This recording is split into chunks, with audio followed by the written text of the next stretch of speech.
Dahil nga sa nagawang pagkakamali ng Golden State Warriors sa huling segundo ng fourth quarter kagaya ng missed free throws at ang foul ni Draymond Green, umabot pa sa overtime ang kanilang laro at natalo pa sila dito 130-124. Nasayang nga dito ang nagawang performance ng 7 manlalaro na nagtala sana ng double digit points at sa kanilang pagkatalo hindi na sila nakabalik pa sa 8 seed at tuluyang nabaon sa 9 seed sa Western Conference sa pagkakaroon ng record na 32 wins, 33 losses at isa sa mga sinisisi ngayon ang kanilang head coach na si Steve Kerr sa kawalan nito ng kakayahang gumawa ng in-game adjustment para sana makabawi at paganahin ang kanilang lineup sa kabila ng sunod-sunod na pagtatamo ng injury. Kaya sigaw nga ng karamihan ng mga fans, kailangan na nga daw itong tanggalin at kumuha ng bagong head coach na ipangpapalit sa kanya para mas hindi masayang ngayong taon ang isa na naman na karir ni Stephen Curry.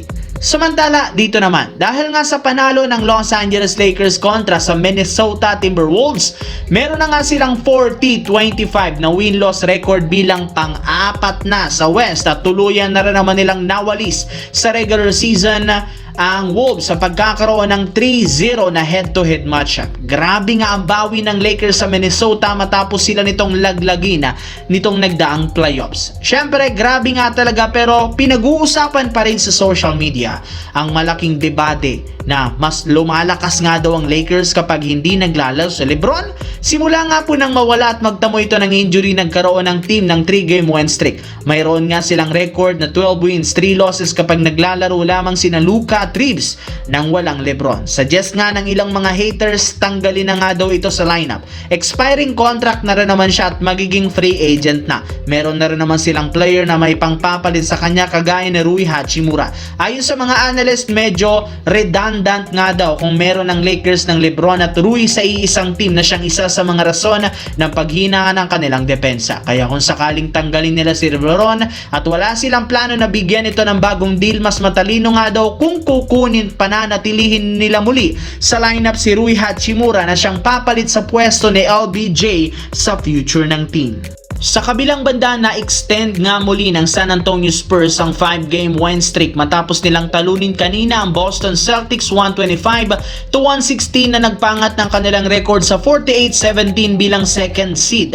Ang impressive pa dyan, isang beses pa lamang silang natatalo sa last 17 games at merong record na 16-1. Sa patuloy na pagkapalano ng Spurs, may ilang mga analyst ang nagsabi mukhang malinaw na pang finals na nga talaga ang laruan ng team na ito. Halos lahat mapa East o West kaya nilang talunin, pero syempre may ilan pa rin na dito ang nag-aalangan na magtiwala ngayon sa San Antonio gayong wala rin naman silang experience sa playoffs. Kaya posibleng kahit man maganda ang performance nila sa regular season, bumagsak nga bigla ang laro kapag postseason. Nag-iiba nga ang laruan ng physicality ng mga team sa playoffs, kaya posibleng hindi ito mapaghandaan ng San Antonio Spurs.